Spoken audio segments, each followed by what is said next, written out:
The Danish officer saw a German prisoner holding a German flag and immediately reversed his vehicle. He then shouted to the prisoner and tore the Nazi flag out of his hands. At this point, Germany had already surrendered, and the captured soldiers were too afraid to speak, only watching as the officer beat the prisoner. When one prisoner tried to intervene, he was also beaten. Eventually, these prisoners were sent to the west coast of Denmark to clear the 2 million landmines that the German forces had buried years earlier. Most of them were underage, and some had never even been to the battlefield. The officer then explained the structure of the landmines and began practical training. Soon, the first soldier walked into the detonation zone with a landmine. He carefully placed the mine on the ground, unscrewed the cap, and pulled out the fuse, successfully disarming the mine. The second prisoner went in next. Too afraid to disarm it, he hesitated for over 10 minutes. The Danish officer outside grew impatient, walked into the zone, and ordered the soldier to leave, but the soldier refused. The officer had no choice but to walk out and tell everyone to cover their ears. To the officer's surprise, the soldier walked out with the mine intact. Suddenly, a loud explosion rang out as the third prisoner failed to disarm the mine. The German prisoners who passed the test were then assigned to various minefields. The soldiers lay on the beach in a line, carefully prodding the sand with iron rods.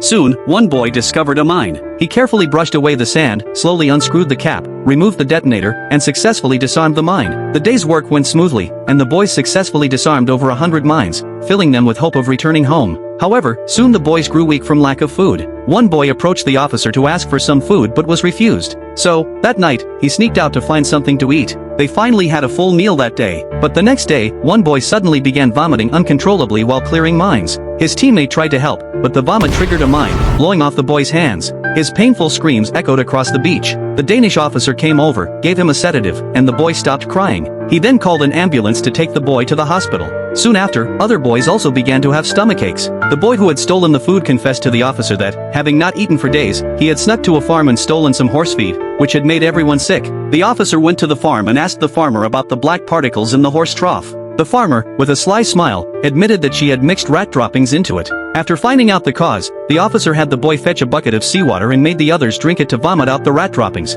They then washed themselves with cold water, which saved the group. Do you think these boys, who had never been to the battlefield, should atone for the sins of their fathers?